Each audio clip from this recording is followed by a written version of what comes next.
Lunes 31 de enero, saludos señoras, señores, bienvenidos como cada día a esta revista de prensa, nuestro recorrido diario por el kiosco, por las portadas de los periódicos que se editan en Córdoba, Diario Córdoba, ABC de Córdoba, El Día de Córdoba y también como siempre vistazo a la prensa digital. Y como cada lunes nos acompaña Rafael Aranda. Rafa, bienvenido. ¿Qué tal? Buenos días. Redactor jefe, como saben, del Diario Córdoba. Vamos con este primer vistazo al papel, a las portadas en papel, que hoy tienen un protagonista, en Córdoba, en España, en el mundo casi, Nadal.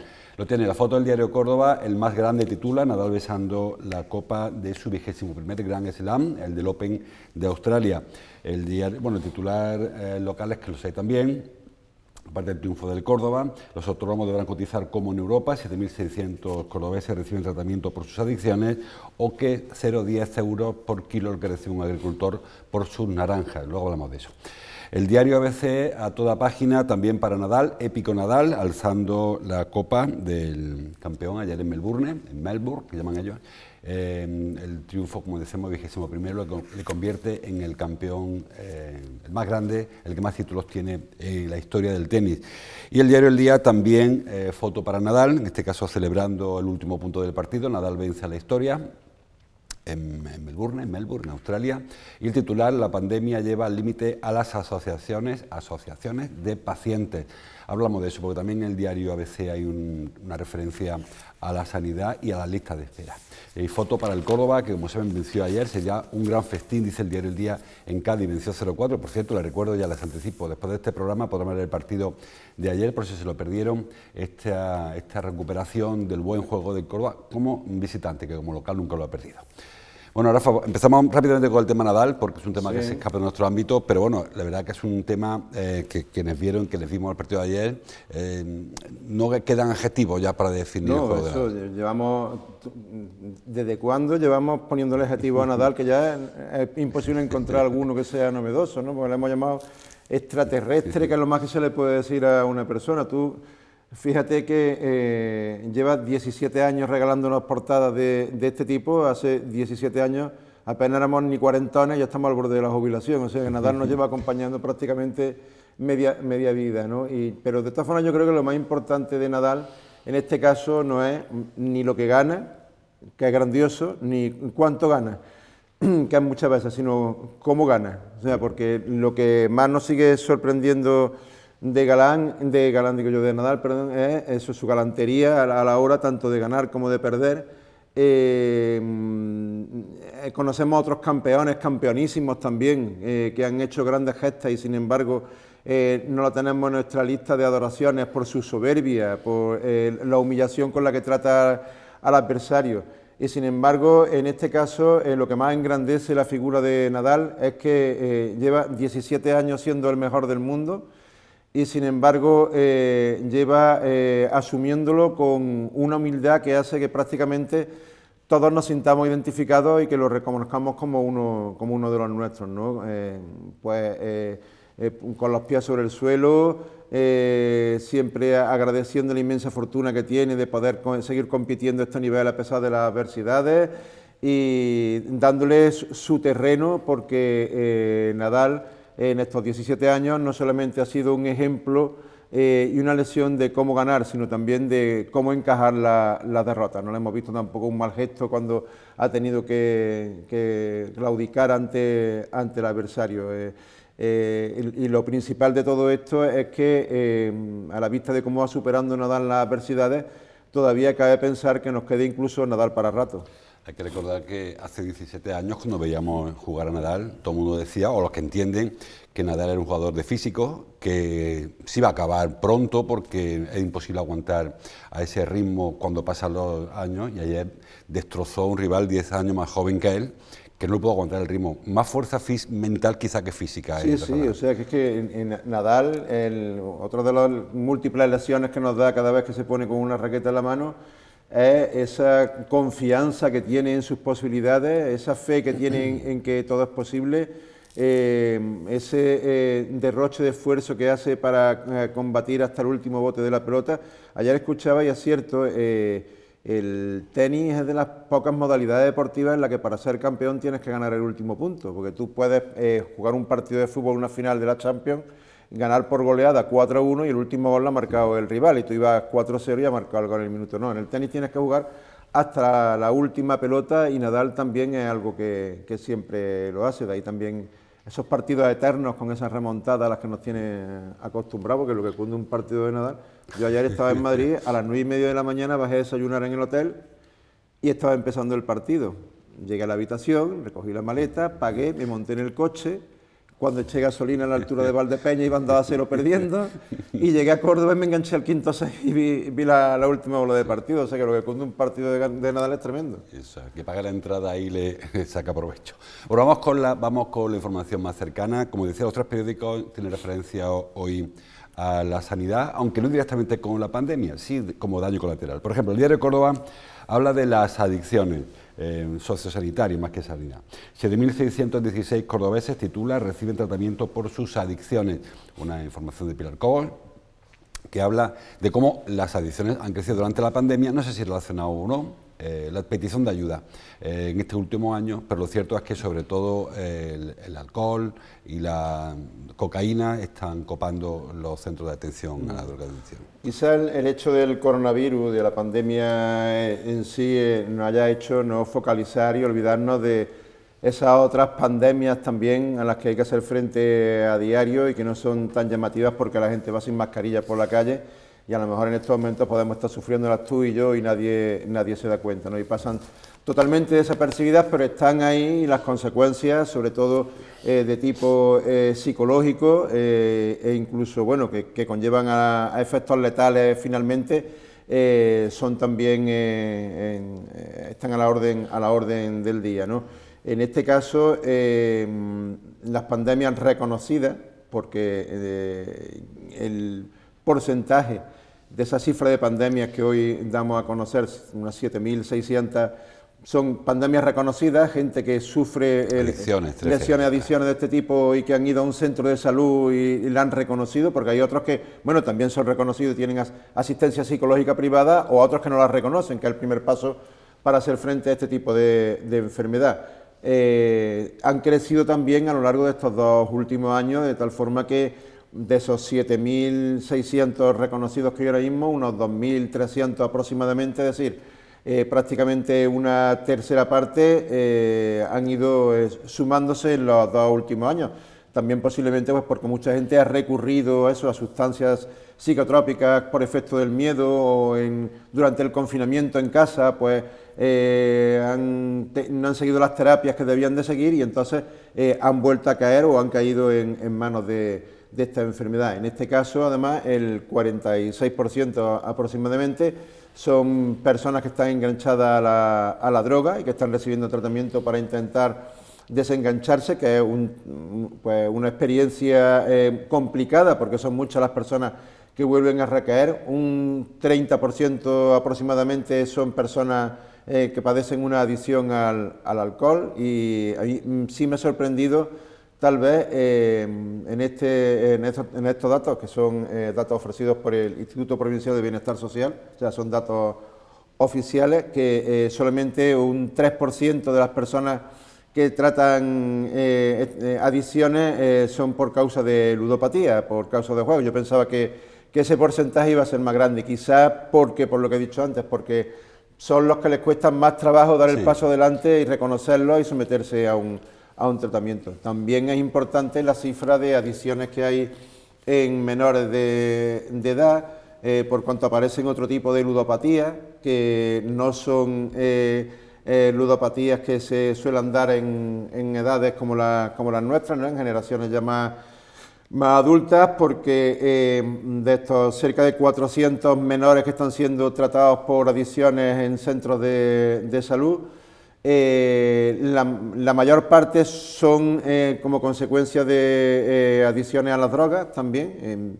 El consumo de drogas cada vez se empieza a hacer en edades más jóvenes, sino hay un tipo de adicción que es una adicción tecnológica, que son a los teléfonos móviles y a los aparatos electrónicos para jugar en casa, a la Play, etcétera, videojuegos, etcétera, etcétera, que aunque no se le dé mucha importancia, sí que modela mucho la forma de ser del menor, de tal forma que a lo mejor, bueno, pues le produce actitudes agresivas o un exceso de competitividad que puede hacer daño psicológicamente porque se encuentra en periodo de formación mental, ¿no?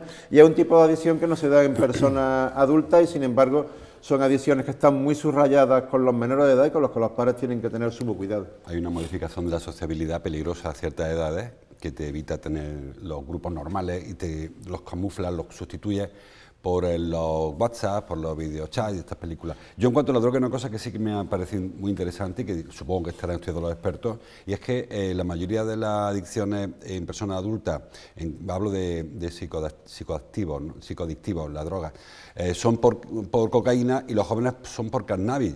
Muchas veces se piensa que el cannabis, que el hachís, no produce adicción, pero lo que al contrario, produce adicción y además te conduce a drogas mucho más peligrosas. Digamos que esa es la puerta de entrada, ¿no? Eso es cuando hemos estado en edad de adolescencia y ha habido gente de nuestro entorno más cercano que empezaban con el tema de los porros, la marihuana, el hachís, que no le prestaban mucha importancia. Era la frase recurrente del por ahí se empieza, ¿no?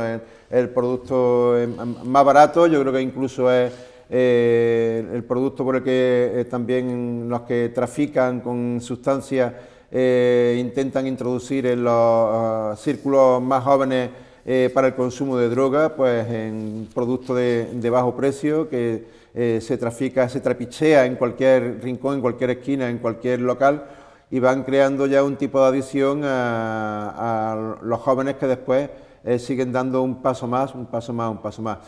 Esa cifra a los jóvenes también, a menores en adicciones, yo creo que es una cifra que también es irreal. Digamos que en este caso son jóvenes que pertenecen a familias estructuradas, familias que los padres están encima de los hijos, que se dan cuenta de que sus hijos están empezando a tener ciertos trastornos de pérdida en sus relaciones sociales, etcétera, y recurren, llevan de la mano al hijo para que se sometan a este tipo de tratamientos, pero hay infinidad, una multitud de familias desestructuradas en las que los padres pasan por completo de los hijos, que los hijos están tirados en la calle, que tú no te preocupas de si tu hijo ha ido al instituto, ha ido a clase o si está en una plazuela ennifando o fumándose sustancias de drogas y por tanto no recurre a este tipo de servicios, con lo cual esa cifra de 350 y tantos que ahora mismo están en tratamiento en los centros de salud en Córdoba o en los centros asociados, yo creo que habría que inflarla bastante más, son más las causas. Es probable que esta cifra, como decía Rafa, solamente son personas atendidas, no son las personas que tienen ese problema. Bueno, hablando de personas atendidas, tanto el diario ABC como el Día traen hoy un titular acerca de la paciencia de los pacientes. El diario ABC dice en el titular: pacientes no COVID, los efectos colaterales de la pandemia en Córdoba. Y titular del Día, 5 columnas: la pandemia lleva al límite a las asociaciones de pacientes y a los pacientes en general. Es verdad que en el caso de esta información que vemos de Davinia en ABC, habla sobre todo del defensor del paciente, de esta asociación, de las quejas que recibe y cuáles son los motivos de las quejas, y el diario El Día pues se refiere también a los pacientes asociados que están sufriendo y soportando larguísimas listas de espera. Creo que todo el mundo estamos sufriendo listas de espera, no solamente por daños peores, patologías más graves, sino incluso la atención muy básica, la atención primaria, pero me refiero de intentar que te den una cita para que te receten paracetamol, porque el sistema está colapsado. Por un lado está la incomodidad, o sea, estamos viendo escenas cuando pasamos por puertas de centro de salud para personas que tienen su médico de cabecera por la tarde, tarde-noche, en invierno, enfermedades además en las que, bueno, estar a la intemperie no es muy recomendable por el propio médico, que como vemos en esta fotografía, pues quítenle el sol, la luz solar, pónganle la noche y están haciendo cola, claro, para que le atienda a su médico de cabecera, pues de un resfriado que puede ser complicado, incluso se puede complicar mucho más por estar ahí en tiempo de espera al aire libre, ¿no? Por un lado está eso, por un lado está la incomodidad y por otro lado está que nos estamos acostumbrando a hablar con nuestro médico en pasado, ¿no? Bueno, le pedimos la cita, le decimos, mira, yo tenía hace 2 semanas un resfriado, pero ya me estás atendiendo por teléfono y ya se me ha curado, ¿no? La atención primaria está siendo, por supuesto, la que más está pagando los efectos subsidiarios de esta pandemia. El paciente de COVID, pues, se le atiende vía de urgencia y se le aplica su tratamiento, se le aísla, pero los que siguen o tienen enfermedades que son las propias que te atiende tu médico de cabecera, la atención primaria, pues se le está atendiendo, bueno, pues con retraso, porque el sistema de salud se ha ralentizado, porque aun cuando se nos dice que se ha vuelto a la normalidad en los centros de atención primaria, eso no es cierto y además es fácil de comprobar. Es intentar pedir una cita al instante de que escuchas al responsable de turno decir que ya hemos vuelto a la normalidad, pues al instante intentas pedir cita y te la dan para 15 días, si tienes suerte de que te la den para 15 días, etcétera, etcétera, etcétera, ¿no? Ya esta semana nuevamente volveremos a escuchar que vamos a dar otro paso más hacia la normalidad, porque el martes se aprueba un nuevo plan de atención primaria, de refuerzo de atención primaria, que es un plan que a lo mejor no se debería de aprobar si se hubiera renovado el contrato hace un mes y pico a los miles de sanitarios a los que se le dieron de baja porque se consideraba que la pandemia ya estaba más que superada, ¿no? Pues esperemos que esta vez así sea la definitiva y efectivamente en este plan de refuerzo que el martes va a aprobar la Junta de Andalucía, bueno, pues logren solventar toda esta serie de dificultades que molestan mucho al paciente, al ciudadano de a pie, ¿no? Hoy, por cierto, 31 de enero, termina el otro refuerzo que se ha puesto en marcha durante la Navidad y los enfermeros, los sanitarios que están trabajando y que les cumple el contrato hoy no saben si mañana tienen que ir a trabajar o no, porque muchos no saben si van a ser despedidos cuando acabe la jornada de hoy. Como decía Rafa, mañana la Junta de Gobierno del Consejo de Gobierno de la Junta de Andalucía va a aprobar el plan de refuerzo y algunos se enterarán que la han renovado y otros le dirán que se van a su casa. Lo que me causa más curiosidad de todo esto, bueno, todo lo achaca a ver la batalla política, o sea, ahora la culpa empiezan a ir de un bando hacia otro porque tú no me aprobaste los presupuestos, porque tú no los metiste, etcétera, etcétera, etcétera. Y cuando se los lanza a la cara en los que tenemos ocasión de hacer a lo mejor un cuerpo a cuerpo con determinadas autoridades, en foros, en desayunos, etcétera, y les pregunta si ellos tienen la misma percepción que tienen el resto de los ciudadanos mortales de que todo esto forma parte del teatrillo político que acaba afectando al día a día del ciudadano. La respuesta que te dicen es que sí, sin ruborizarse, ¿eh? O sea, que lo reconocen y lo asumen. Dicen, bueno, entonces ¿por qué seguía haciendo este teatrillo político, ¿no? Que perjudica muy mucho al ciudadano, porque todo lo que forma parte de la vida rutinaria, o sea, a mí, obviamente, que detengan al autor del asalto al tren de Glasgow, pues enhorabuena, policía, pero yo el que quiero que detengan es al raterillo, que en cualquier momento me va a robar la cartera, va a entrar en mi casa y se va a llevar mi reloj, ¿no? Que lo tengo en la mesilla de noche, ¿no? Y esta serie de que parece que son cosas rutinarias que a lo mejor no tienen tanta relevancia, a lo mejor como si de repente hacemos un gran descubrimiento científico de un trasplante al corazón pionero en el mundo mundial, etcétera, y que no le damos tanto valor que eso, al día a día del ciudadano, al que va a su médico porque se le inflama la garganta, tiene amígdala, la amígdala o lo que sea, eso perjudica y mucho, eso el ciudadano acaba por irritarle tanto que desconfía muy mucho de la gestión. Hay 30.000 pacientes mal contados esperando la primera consulta de especialista. 30.000 personas, había 18.000 hace 2 años y casi se duplicaba la cita y 9.200 personas están esperando ser intervenidos quirúrgicamente. Hablaba Rafa de atención primaria, también esa atención especializada, tanto de especialistas como la quirúrgica, va acumulando listas de espera y cuando se ha puesto en marcha planes de desatasco no ha funcionado porque al final esto es una pescadilla y cuando colapsas por un sitio, cuando te tiras de la manta para taparte la nariz, se te sale un pie. Es imposible que puedas corregir todo. Y es complicado. Efectivamente, bueno, tampoco tienes que someter a un elevado riesgo al personal sanitario, llenar el interior de los centros de atención, como hemos visto antes y como hemos también padecido cuando iba a tu médico de atención. Parece que es que veníamos de la panacea y esto se ha estropeado, ¿no? Que veníamos de ir a la consulta médica y entrar a las 9 de la mañana y no sabía a qué hora te iba a atender, ¿no? Estaban en la sala saturada y médicos que atendían a pacientes que tenían 3 minutos o 5 al mucho de ratio, que ya era un lujo para atender a un paciente y darle un diagnóstico, ¿no? Pero bueno, ya es que por lo menos decimos que me quede como estaba, ¿no? En esos tiempos. Y no es fácil porque, vamos, obviamente el acceso al centro se hace teniendo en cuenta eso, intentar que se guarden distancias de seguridad, que no esté masificado, que hay centros de salud que no estaban preparados para una ventilación adecuada en este caso, etcétera, etcétera, etcétera, con lo cual, vamos, es difícil la salida. Esperemos ahora que se vaya normalizando, que nos parece que el pico, la ola empieza a caer, y con el refuerzo que mañana va a anunciarnos la Junta de Andalucía, estas situaciones también empiecen ya a pasar páginas.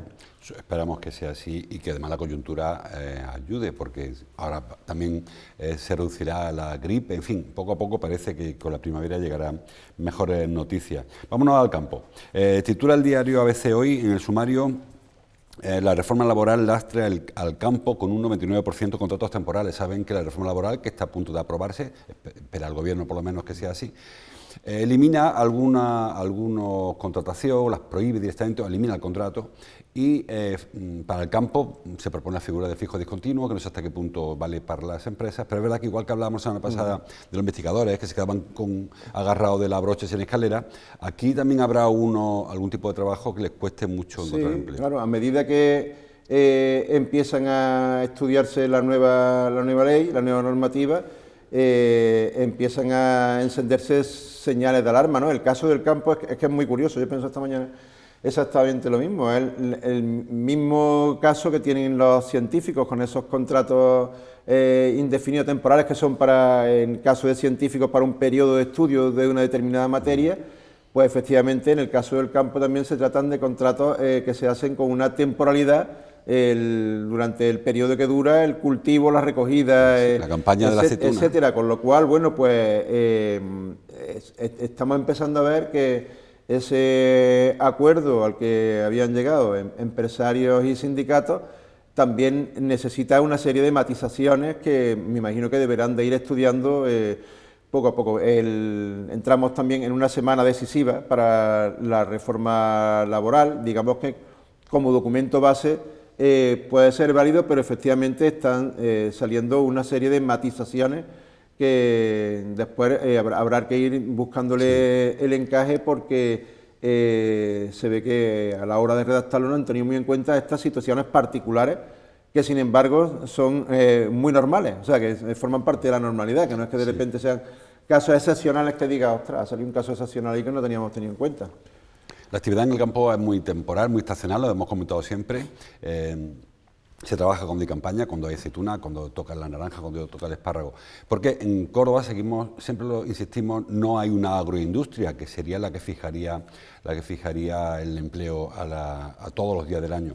Y también la agroindustria evitaría situaciones como las que señala el diario Córdoba. 0,10 euros recibe el agricultor por un kilo de naranja, que no es que sea ni mucho ni poco, solo hay que comprarlo con lo que cuesta el kilo de naranja después cuando lo compra el consumidor. Ese incremento, esa plusvalía, se la quedan otros. Que es lo que siempre decimos, yo no creo que cada agricultor tenga que montar una fábrica de naranja, pero bueno, ahí está el dinero realmente, no es la producción, sino luego la comercialización. Sobre todo ahí lo que más irrita al agricultor en sí es el desaprecio que hay por su trabajo, que es lo que lleva a devaluarlo tanto que, como además ahí subrayamos, resulta que vale más cara la bolsa de plástico en la que deposita el naranja que el kilo de naranja en sí, porque el precio es prácticamente el mismo. 0,10 céntimos, y de esos 0,10 céntimos que cuesta la naranja, que recoge con sumo esfuerzo el agricultor en su naranjal, etcétera, el precio después de mercado está por encima del euro, con lo cual ese valor añadido se escapa del beneficio. El único beneficio se lo lleva el último en la cadena de venta, y está a pérdida el agricultor, el que se lleva todo el esfuerzo de la producción, pero que sobre todo lo que le irrita muy mucho es que a la hora de alzar la voz y reclamar que él no puede seguir trabajando a pérdida, es que no se le valore, y es la parte fundamental en toda la cadena agroalimentaria, ¿no? Pero sirve la naranja como ejemplo, pero sirve para cualquier otro cultivo. El agricultor dice, con razón, que no le pagan el producto, que está trabajando a pérdidas, que le cuesta más producir que lo que luego le dan. Pero es que también los envasadores, vemos el caso de Zumos Palma, tampoco le ve la punta. Pero al final la naranja está en el supermercado a 1,50, a 1,60. Es decir, que a lo mejor habría que estudiar un poco cómo va toda esta cadena y buscar la rentabilidad. Y yo insisto en que el campo, solo producir, nos genera pocos ingresos, nos genera mucha temporalidad en el campo, mucha estacionalidad, mucha precariedad. Habría que intentar buscar a la agroindustria y no montar grandes complejos, pero sí pequeñas almazaras en el caso del aceite, o pequeños lagares en el caso del vino. Pero vivir solamente de la producción es muy complicado. No, y además, hombre, choca además que sigamos teniendo este panorama cuando precisamente ahora tenemos dos ministerios que se encargan de llevar el tema, que son el Ministerio de Agricultura, Alimentación y Pesca y Ganadería y el Ministerio de Consumo. Es que hay un Ministerio de Consumo precisamente que una de sus razones de ser, o su principal razón de ser cuando el Ministerio de Consumo se puso en marcha, era eso, el control de los precios para adecuarlos tanto al bolsillo del consumidor como a los intereses del productor, del que empezaba la cadena, ¿no? Y en este caso, bueno, pues da la impresión de que corre la legislatura sin que precisamente esa distorsión que hay entre el precio de origen del producto y el precio al que nos lleva al bolsillo, que normalmente suele ser cada vez más elevado. De hecho, hemos vuelto a conocer el IPC del mes de enero hasta en un 6%, o sea que la inflación sigue ahí estabilizada mientras que los sueldos no se equiparan, ¿no? Bueno, pues una de las principales razones de ser del Ministerio de Consumo, que era evitar precisamente esa inflación y ese desequilibrio entre el precio de producción y el precio que pagamos los ciudadanos, pues de momento no está teniendo un resultado. Quedamos en campo, hablando también de costes, en este caso de la ganadería. Saben que muchos ganaderos se quejan del coste que tiene su explotación, consecuencia del pienso, de la hierba. Bueno, pues los vecinos de la sierra, trae Cordópoli hoy en su portada, ha ideado un proyecto piloto, que consiste en nombrar bomberas a las ovejas y las cabras para que haga un doble trabajo. Primero le quiten a su ganadero el precio del pienso y de paso limpien el campo, limpien la sierra para prevenir el incendio. Dice Carmen Reina en esta información, recuerda Carmen Reina que el viejo refrán de que los incendios se apagan en invierno, se apagan como está haciendo estas ovejas, desbrozando el monte, eliminando el pasto para que cuando llegue luego el verano sea fácil de apagar o extinguir un incendio. Es un método muy tradicional, ¿no? Porque yo recuerdo mis padres que compraron una parcelita pequeñita para hacerse un chalet que estaba eso, pues, lleno de jaramagos y tenía un trabajazo tremendo en limpiarla, y lo que nos recomendaron fue llevar una cabra y efectivamente fue bastante efectiva, ¿no? La cabra poquito a poco iba limpiando el monte y efectivamente es un método tradicional que además tiene esa doble misión.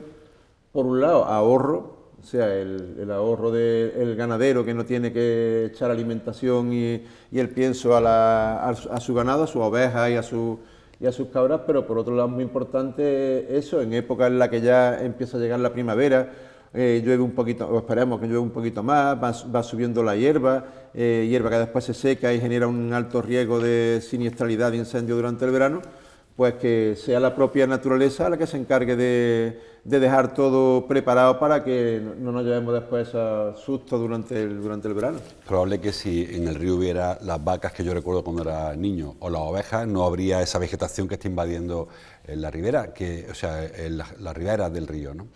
Había otras actividades que se prohibieron, la de coger los juncos estos para los churros, por ejemplo, está prohibido, y eso hacía que muchos churreros bajaran al río a sacar sus juncos. Y por supuesto las vaquerías que había al lado del Séneca, ganaderías que bajaban al río a comer y tenían el río como una patena. Yo recuerdo en mi época de estudiante en Madrid, un madrileño me decía: Rafa, yo que no he visto una vaca en persona en mi vida, ¿no? Y yo le contaba, pues mira, yo las vacas las veo cruzar el río en mitad de la ciudad. Bueno, es algo que también nuestros hijos están empezando a dejar de ver, salvo cuando llega la época de transhumancia y vemos estos rebaños de ovejas cruzar la ciudad que tanta atracción nos hace, ¿no? Pero efectivamente a la naturaleza le hemos ido poniendo límites también para que haga su trabajo, un trabajo que era muy eficaz, un trabajo que mantenía siempre su equilibrio, y ponerle cortapisa a la naturaleza no es un buen negocio. Ahora hay que reclamar que venga otra vez y que nos ayuden en este caso con los incendios forestales o con la vegetación que está invadiendo el río. Bueno, estamos ya fuera de hora, pero un minutito para el partido de fútbol de ayer del Córdoba. El Córdoba volvió por sus fueros después de un par de partidos titubeantes a domicilio. Ayer fue a Cádiz y se trajo los 3 puntos y le dejó allí unos poquitos de goles al Cádiz. El equipo, la verdad que cuando puede jugar, cuando el rival le da un poquito de margen, el equipo arrasa. Y gusta. O sea, este Córdoba yo diría que es el Nadal de la segunda ref, porque gana con una solvencia y una superioridad, y además con un buen estilo, sin recurrir a marrullería y Y jugando al fútbol, simplemente, ayer, digamos, bueno, ayer era un campo con unas dimensiones más o menos apreciables, amplias, césped de hierba, lo que le gusta al Córdoba Club de Fútbol. De todas formas, en los dos partidos que le hemos visto al Córdoba Club de Fútbol, a mí me han servido también para valorar un poco esa estancia que pusimos entre interrogantes en Bahrein de 9 días, por si aquello no iba a ser una frivolidad o si realmente iba a tener utilidad. Y de momento, bueno, pues estos dos primeros partidos el tiempo le han dado la razón a los que planificaron esa mini concentración, porque por un lado físicamente el equipo ha vuelto como un cohete, o sea, que el trabajo físico que allí se ha realizado realmente ha tenido rendimiento, ha tenido resultados, y por otra parte cada vez se le ve más unido. De tal forma que, bueno, ya la semana pasada el director deportivo, Juanito, hablaba de que obviamente en primera ref pues algún fichaje, algún refuerzo habría que hacer, pero es que viendo la relación personal que hay en este grupo, cómo funciona como una máquina, cómo en el equipo no hay ninguno que distorsione, da esta pena que salga gente o vaya a salir gente de este equipo para dar entrada a otro, aunque también hemos visto que en la última semana ha venido un refuerzo en el mercado de invierno. Gudel se ha integrado perfectamente y además ha sido, como demostró ayer sobre el campo, ha sido un gran acierto. Ahora mismo pensar que el Córdoba el año que viene no va a estar en primera ref, yo creo que es de locos, es que tiene que producirse un cataclismo tan grande.